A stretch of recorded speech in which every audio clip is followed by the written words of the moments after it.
So the moment Keith Olbermann replies with shocking tweets tells you everything that you need to know about where the media is right now.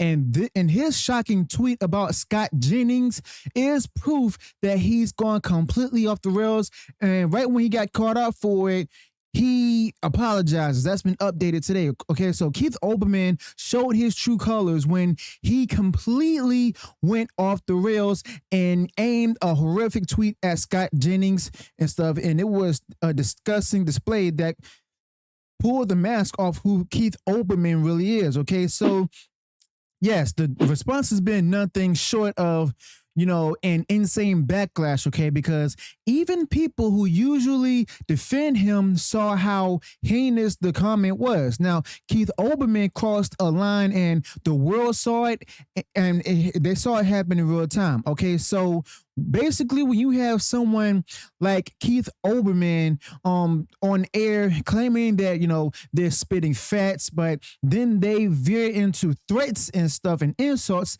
that right there is intimidation. That's what Keith Olbermann did with Scott Jennings. Now, Keith Olbermann simply chose to go ahead and leave the realm of debate and civility and enter into an ugly space that puts pressure on people not to speak freely, okay? And it's calculated and it reveals how far the left's media figures are willing to go to protect their narrative, okay? So as I'm showing here to you all right now, Olbermann had just posted an update with his tweet or post on X saying, "I apologize without reservation to Scott Jennings." Okay. Yesterday I wrote and immediately deleted 2 responses to him about Kimmel because they could be misinterpreted as a threat to anything besides his career. I immediately replaced them with one specifying what I actually meant. Okay, so these are the posts that he stated right here. Said, "Your next mother effer, but keep mugging to the camera." Let's see what he says as an update or what he actually meant. Okay, so it says, so basically his employer suspended him for being a prick, basically, and we don't live on an authoritarian regime. Got it. And then he has some updates down here saying, "Now we get the fascists off real TV. That mean your career is next, Jennings. Send a tape to Real America's Voice, but keep mugging to the camera, amateur." I'm sorry, but I'm sorry, but you really got to give some clarification next time on stuff like this. But basically, Scott Jennings, as you all know, is a conservative pundit.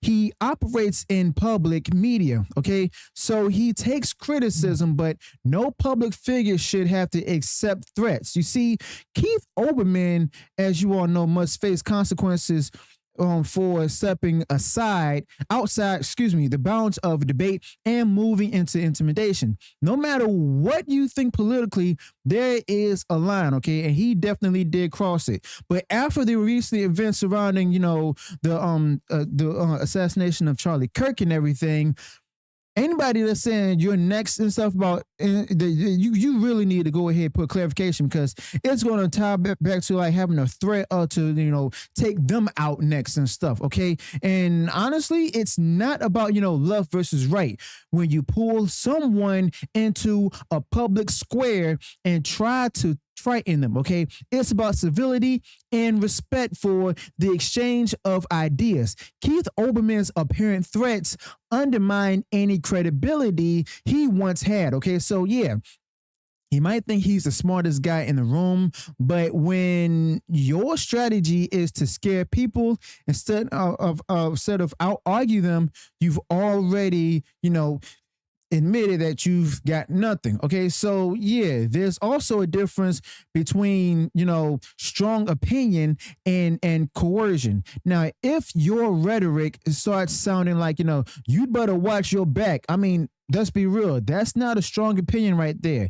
That's coercion, okay? And Olbermann definitely crossed that boundary, okay? So the job of a commentator is to go ahead and persuade, not to intimidate. And he's too experienced to pretend he didn't know what he was doing, all right? He should know better, basically. And media is not a place for hidden messages. You know, when Olbermann implies danger or veiled threats, people don't forget. They remember. They fear that Chill's speech, not just for Jennings, but for all conservative voices out there. I mean, that's the end goal right there. Discourage any challenge to the prevailing narrative. Okay. Now, he should have just went on ahead and stated that, you know, the post I deleted and everything, that didn't mean to put it that way. I meant to say this and da da da da. He didn't do that in that particular post in response to Scott Jennings. Some defenders will say that's just, you know, heated commentary. That's not heated. You see, heated commentary means raising your voice or being sarcastic, not hinting at harm. Olbermann went past that. And if it goes unchallenged, it gives every other left-wing pundit the green light to escalate further. I mean, thankfully, he did apologize. Now, whether or not, you know, Scott Jennings accepts the apology and forgives him, that's up to him. But a lot of people are not really forgiving out there right now. But definitely truth matters, accountability matters. And when you work in media, you have power, okay? Words from someone like Keith Olbermann reach thousands, okay? And maybe, you know, maybe millions. You have your own, you have to own what you say. And if Keith Olbermann wants to dish out commentary, he needs to go ahead and accept the responsibility that comes with the influence. And it seems like he might have, but I don't think this would be, you know, the last time that this happens and stuff.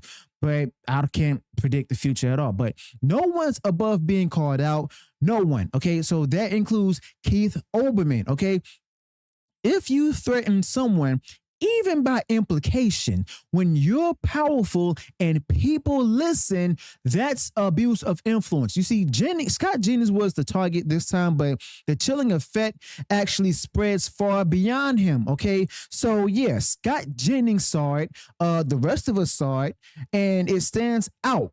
Power being leveraged with menace. Okay, so that's not a debate. It's danger. And Olbermann needs, well, he already apologized, and media outlets need to go ahead and respond with something just, you know, more than silence and stuff if they want credibility. Okay, so if these news networks ignore this, they enable it. And if sponsors stay silent, they condone it. If viewers shrug, they permit deterioration of public discourse. Okay, so Olbermann's move can't go unchecked, and I'm pretty sure it hasn't now. And a culture that tolerates this ends up silencing dissent entirely. Okay, now public voices should challenge, you know, whatever should challenge yourself, but never scare, because once fear becomes part of public dialogue, we all lose.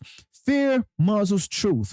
Olbermann's apparent threat isn't commentary, it's intimidation, okay? And intimidation is poison to a free society, okay? So, yeah, you want disagreement and stuff, that's fine. You want debate, good.